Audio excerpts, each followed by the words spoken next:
नमस्कार दोस्तों, कैसे हो आप सभी लोग। उम्मीद करता हूँ आप सभी लोग बहुत ही ज़्यादा खुश होंगे। आप सभी लोगों को भारत के 75वें गणतंत्र दिवस की बहुत बहुत ज़्यादा शुभकामनाएं। आज ही के दिन 1950 को हमारा संविधान जो है वो लागू हुआ था। संविधान मतलब क्या? संविधान हम सब भारतीयों के लिए नियम है।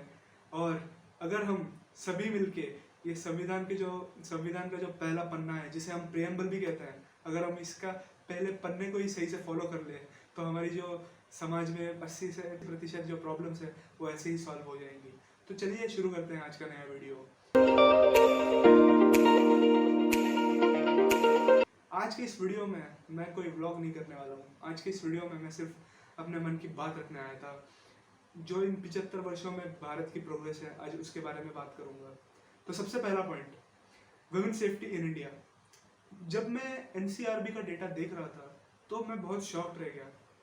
2016 में क्राइम अगेंस्ट वुमेन का जो डेटा था वो था 3,20,000 केसेस, और 2021 में ये डेटा था 4,40,000 केसेस। अगर हम इसे परसेंटेज में कन्वर्ट करें तो ये 3.2% का इजाफा दिखाता है, जो कि बहुत ही सीरियस मुद्दा है। मैं आपको एक उदाहरण देके समझाता हूँ। मैं जब इंदौर में था तब मैं बहुत ज़्यादा ट्रैवल करा करता था, और ट्रैवल के दौरान मैं पब्लिक ट्रांसपोर्ट का बहुत ज़्यादा यूज़ करता था। तो जब भी मैं पब्लिक ट्रांसपोर्ट में चलता था तो मैं देखता था कि जो भी महिलाएं ट्रैवल कर रही हैं वो स्कार्फ लगा के ट्रैवल कर रही हैं। बहुत दिन मैं ट्रैवल किया, फिर एक दिन मैंने आउट ऑफ क्यूरियोसिटी जाके एक लड़की को पूछा कि आप ये स्कार्फ क्यों पहनते हो। तो जब उन्होंने मुझे जवाब दिया, तो जब मैंने वो जवाब सुना तो मुझे बहुत ज़्यादा दुख हुआ कि आज 75 वर्षों के बाद भी महिला जो है वो हमारी सोसाइटी में सेफ फील नहीं करती हैं।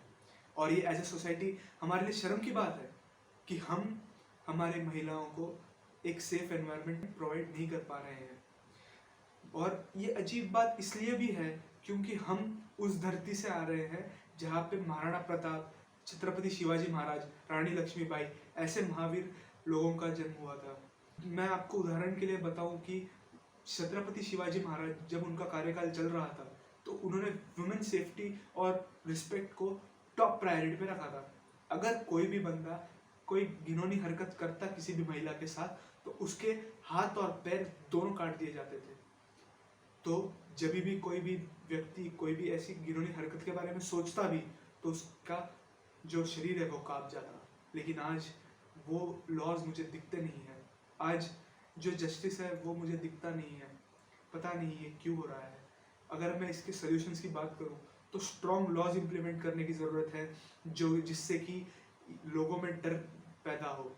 और फास्ट ट्रैक कोर्ट्स जो हैं उनके नंबर्स बढ़ाने चाहिए, क्योंकि जस्टिस जो है वो डिले हो जाता है और कभी जस्टिस मिलता भी नहीं है। और वो वैसे भी वो कहा जाता है कि justice delayed is justice denied. इसी के साथ बढ़ते हैं दूसरे पॉइंट पे।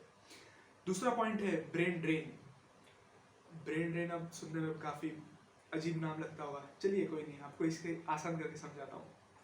आपको एक बात सुन के बहुत गर्व होता होगा ना कि जो भी बाहर की विदेशी बहुत बड़ी बड़ी कंपनीज हैं उनके जो टॉप टॉप पोजीशन पे सीईओ बैठे हुए हैं वो सब भारतीय हैं।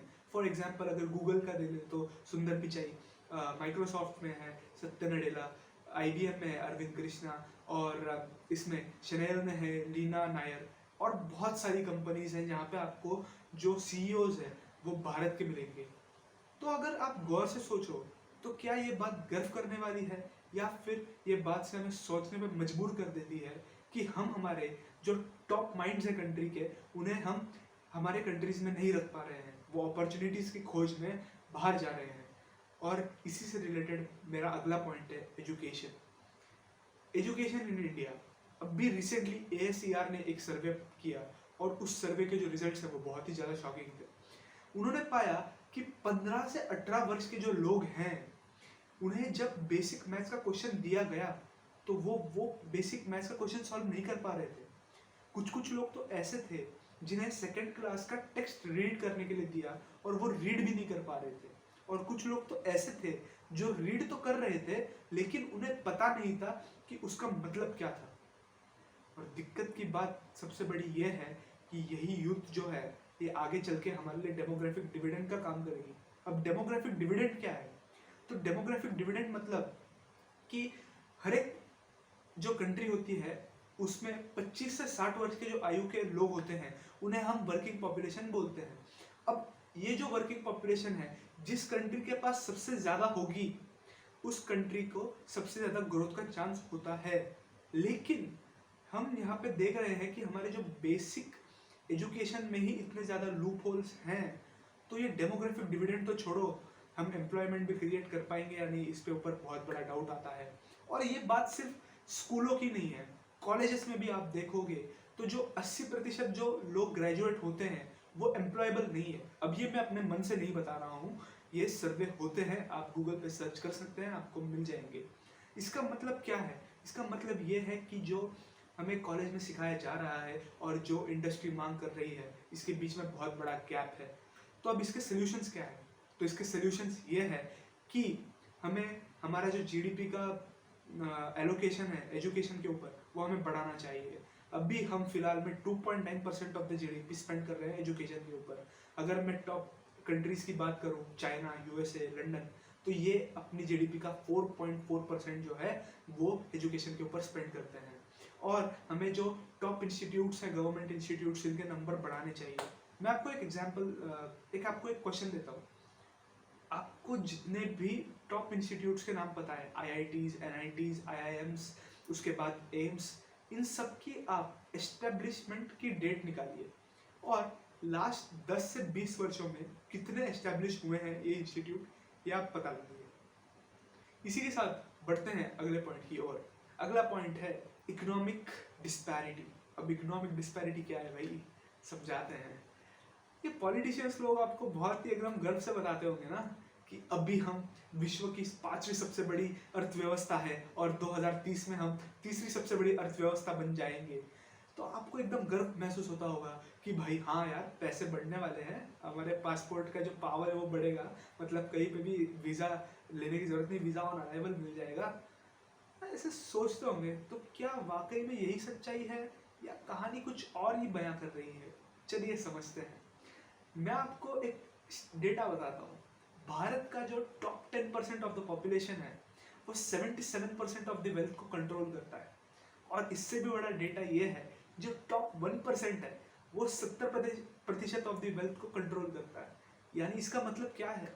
इसका मतलब यह है कि 80% जो जनता है वो सिर्फ 10% का जो वेल्थ है उसको कंट्रोल कर रही है। तो ये जो गैप है 70% वेल्थ और 10% वेल्थ में, इसको हम इकोनॉमिक डिस्पैरिटी बोलते हैं। अब ये इकोनॉमिक डिस्पैरिटी को हम दूर कैसे करेंगे? इसके भी सॉल्यूशंस हैं हमारे पास। सबसे पहला है कि गवर्नमेंट को जो है वो अपने टैक्स कम करने पड़ेंगे। अब टैक्स कम करने की वजह क्या है? अगर आप टैक्स कम करोगे तो जो सेविंग्स है लोगों के पास वो बढ़ेगी, और अगर सेविंग्स बढ़ेगी तो लोगों की खर्च करने की कैपेसिटी भी बढ़ेगी। दूसरा, गवर्नमेंट को जो अपना कर्जा है वो वापस कम करना पड़ेगा, क्योंकि गवर्नमेंट ने बहुत ज़्यादा कर्जा ले रखा है। अगर गवर्नमेंट कर्जा ज़्यादा लेती रहेगी तो वो हमारे डेवलपमेंट में ज़्यादा खर्चा नहीं कर पाएगी। तीसरा, ये जो फ्रीबीज है, गवर्नमेंट को इन्हें वापस से एनालाइज करना होगा कि क्या ये जो हम फ्रीबीज दे रहे हैं ये वाकई में जनता के लिए यूजफुल है। वैसे ये गवर्नमेंट की भी गलती नहीं है। इकोनॉमिक्स में एक टर्म होता है सप्लाई एंड डिमांड। अगर हम एज अ सिटीजन ही यही डिमांड करेंगे हमें फ्री में ये दो, हमें फ्री में वो दो, हमें फ्री में ये दो, हम छोटे से प्रॉफिट के लिए बड़ा जो विजन है हम उसे भूल जाते हैं। आप आज के लिए तो फ्री में ले रहे हो, लेकिन ये फ्री में आपको मिल कहाँ से रहा है? टैक्स के पैसों से मिल रहा है। वो टैक्स के पैसे का यूटिलाइज कहाँ होना था? वो टैक्स के पैसों का यूटिलाइज होना था हमारे वेलफेयर के लिए, रोड के डेवलपमेंट के लिए, स्कूल्स बनाने के लिए, हॉस्पिटल्स बनाने के लिए। लेकिन क्योंकि अभी डिमांड फ्री की चीज़ों की ज़्यादा है तो वहाँ पे कॉस्ट कटिंग करके ये फ्री की चीज़ें दी जा रही है, जिससे नुकसान हमारा ही है।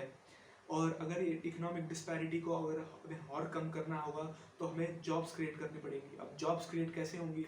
जॉब्स क्रिएट करने के लिए हमें मैक्सिमम कंपनीज जो बाहर हैं उन्हें अंदर बुलाना पड़ेगा इंडिया के अंदर कि आइए आप यहाँ पे मैन्युफैक्चरिंग कीजिए। अब ये कैसे होगा? हमें स्पेशल इकोनॉमिक जोन्स बनाने पड़ेंगे और हमें जो बाहरी कंपनीज हैं उनको एक दिलासा देना होगा कि सभी के लिए जो है वो लॉ सेम है, सभी की जो ग्रोथ है वो उनके प्रोडक्ट के ऊपर होगी, ना कि उनके क्लोजनेस, सरकार से जो क्लोजनेस है उसके ऊपर। तो ये दिलासा हमें देना होगा। इसके बाद हम चलते हैं हेल्थ केयर पे। ये जो कोविड था 2020 से लेकर 2022, ये 3 साल जो थे ये हमारे लिए बहुत ही ज़्यादा भयानक 3 साल रहे थे। इस कोविड में हम सभी लोगों ने अपने फैमिली में किसी ना किसी को कोविड की वजह से ज़रूर खोया है, और मैं जानता हूँ कि इस दौरान लोग बेड के लिए कितना परेशान हुए थे, ऑक्सीजन सिलेंडर्स नहीं मिल रहे थे, बहुत ज़्यादा परेशानी हो रही थी, और as a system health care system collapse कर गया था। लेकिन ऐसा भी नहीं है कि बहुत ही ज़्यादा डिसएडवांटेजेस है, पॉजिटिव्स हैं। आफ्टर कोविड हमने हमारा फंड जो है वो हेल्थ केयर सिस्टम में बढ़ाया है। पहले जहां हम 2.3% of the GDP health care में लगाते थे, आज हम वही 2.9% of the GDP health care में लगा रहे हैं। तो हमने फंड तो इंक्रीज किया है, लेकिन वर्ल्ड हेल्थ ऑर्गेनाइजेशन कहता है कि एक कंट्री को अपनी जीडीपी का 6% ऑफ द जो रिसोर्स है वो हेल्थ केयर में लगाना चाहिए। हम अभी बहुत पीछे हैं, लेकिन हम हमारे कदम बढ़ा रहे हैं। दूसरा, रूरल एरियाज में हमने बहुत ही अच्छा डेवलपमेंट किया है, इंफ्रास्ट्रक्चर बिल्ड किया है, जैसे कि बेड काउंट हमने बढ़ाया है, और हमने मॉडर्न टेक्नोलॉजीज का भी यूज़ किया है। अब बात करते हैं कि चैलेंजेस क्या आ सकते हैं। सबसे बड़ा चैलेंज है अवेलेबिलिटी ऑफ डॉक्टर्स। आज इंडिया में हर साल 50,000 डॉक्टर्स जो है वो प्रोड्यूस होते हैं, और हमें ज़रूरत कितनी है? हमें ज़रूरत है हर साल 2 लाख डॉक्टर्स की। तो ये जो 1.5 लाख का जो गैप है, इसे फिल कैसे किया जाएगा? इसे फिल किया जा सकता है सोल्यूशन से। अब सोल्यूशंस क्या है? सोल्यूशंस ये है कि सबसे पहले हमें जो हमारा जीडीपी का एलोकेशन है वो बढ़ाना होगा। अब यहाँ पे हम जीडीपी का कितना रुपीस एलोकेट कर रहे हैं? हम अभी सिर्फ 2.4% ऑफ द जीडीपी एलोकेट कर रहे हैं, जो कि बहुत बहुत बहुत कम है, और हमें ये बढ़ाना होगा। अगर हम बात करें टॉप इंस्टीट्यूट्स की, जैसे एम्स है जो गवर्नमेंट फंडेड है, उनके भी नंबर्स हमें बढ़ाने होंगे। प्राइवेट इंस्टीट्यूट्स जो हैं उन्हें अपनी फीस कम करने की बहुत ज़्यादा ज़रूरत है, क्योंकि मैंने देखा है कि अगर आपको डॉक्टर बनना है, तो अगर आपको अंडर ग्रेजुएशन करना है, तो करीब करीब 80 लाख रुपए लग जाते हैं 5 साल के। तो ये बहुत ही अपने आप में बहुत बड़ा अमाउंट है, और उसके बाद उनको पीजी भी करना होता है, तो पीजी में भी बहुत पैसा लगता है। तो इसलिए गवर्नमेंट को स्टेप इन करना बहुत ज़रूरी है। इसके बाद हम चलते हैं अपने 6th पॉइंट पे, जो कि है इंफ्रास्ट्रक्चर। अब इंफ्रास्ट्रक्चर जो है वो एक पॉजिटिव एस्पेक्ट है इंडिया की इकोनॉमी में, जो 75 वर्षों में आई हुई है। आज अगर मैं रोड नेटवर्क की बात करूं, तो इंडिया का रोड नेटवर्क 60 लाख किलोमीटर्स का है। ये बहुत ही बड़ा नंबर है, और आज हम दुनिया में तीसरे नंबर पे आते हैं रोड नेटवर्क के मामले में। सबसे पहले यूएस आता है, फिर चाइना आता है, और फिर इंडिया आता है।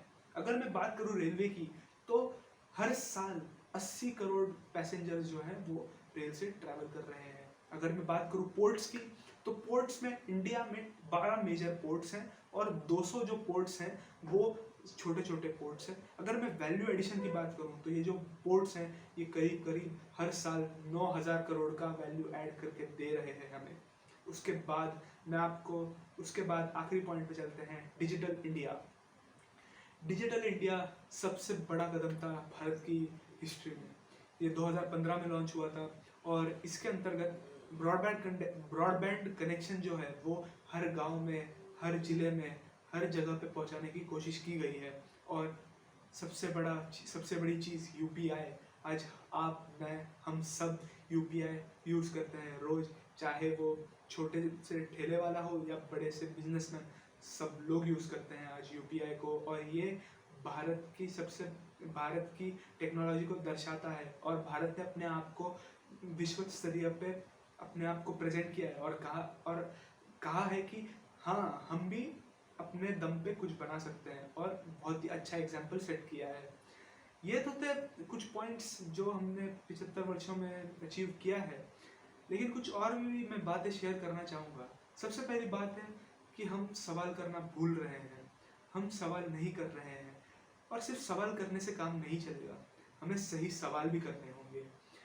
आप कभी अपने दोस्त को कभी कुछ पैसे देते हो, तो आप उससे पूरा हिसाब मांगते हो ना, कि यार तूने कहाँ पैसे खर्च किए, क्यों तुझे पैसे चाहिए, आप मांगते हो। लेकिन उसी जगह आप अपनी आमदनी का 30% आप सरकार को दे रहे हो, लेकिन आप उनसे पूछते भी नहीं कि आप ये पैसा कहाँ लगा रहे हो, क्यों ही लगा रहे हो। आप ये सवाल पूछिए, सवाल पूछना बहुत बहुत इम्पोर्टेंट है और अपनी आंखें खुली रखिए। हम क्या करते हैं, हमें अगर कोई मुसीबत दिखती है तो हम उससे अपना मुंह मोड़ लेते हैं। अरे ऐसा नहीं करना है यार। आपको एक उदाहरण देता हूँ, आपने बिल्ली तो देखी होगी, अरे सबने देखी होती है। तो बिल्ली के सामने जब एक कोई बड़ी सी मुसीबत आती है तो वो क्या करती है, वो अपनी आंखें बंद कर लेती है। जब वो अपनी आंखें बंद कर लेती है तो उसे लगता है कि उसके सामने की जो मुसीबत है वो चली गई, लेकिन क्या मुसीबत असली में चली गई? नहीं, मुसीबत वही है, बस उसने आंखें बंद कर ली है। हम भी उसी प्रकार करते हैं। हमें अगर दिखता है कि कुछ गलत हो रहा है तो हम उसे एड्रेस किए बिना उसे छोड़ देते हैं। हमें अगर कोई दिख रहा है कि कुछ है जिसे एड्रेस करने की ज़रूरत है तो हमें करना चाहिए, हमें ऐसे मुंह मोड़ के भागना नहीं चाहिए। और उसके साथ साथ में आज जैसे कि हमें पता है कि गणतंत्र दिवस है, तो ये बात शेयर करना चाहता था कि हम जो है ना, हम हमारे स्वतंत्रता सेनानियों की जो विजन थी कि भारत जो है वो आज़ादी के बाद इस तरह से प्रोग्रेस करेगा, हम कहीं ना कहीं उनके विजन को भूलते जा रहे हैं। हम आज उनके आदर्शों पे नहीं चल रहे हैं, हम किसी आज दूसरे ही दिशा में जा रहे हैं।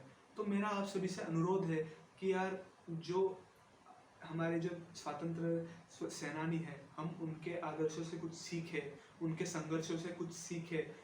देशभक्ति सिर्फ इसमें नहीं है कि आप व्हाट्सएप पे तिरंगे का फोटो लहरा दो या फिर गाने चला दो या फिर रैली निकाल लो। ये सिर्फ देशभक्ति नहीं है। देशभक्ति ये है कि हम इन जो प्रॉब्लम्स को मैंने डिस्कस किया है, और भी बहुत सारी प्रॉब्लम्स है, इनको टैकल करें, इनसे कैसे हम आगे बढ़ सकते हैं, इनके बारे में सोचें, और इन सभी के साथ साथ सही सवाल करना बहुत ज़रूरी है। इसी के साथ करता हूँ आज के वीडियो की समाप्ति। उम्मीद करता हूँ आप सभी लोगों को बहुत पसंद आया होगा। कुछ नया ट्राई करने की कोशिश की है और इन फ्यूचर भी ऐसे वीडियोस लाने की कोशिश करता रहूँगा। तब तक के लिए बाय, और आप सभी लोगों को गणतंत्र दिवस की वापस से बहुत सारी शुभकामनाएं। जय हिंद, वंदे मातरम।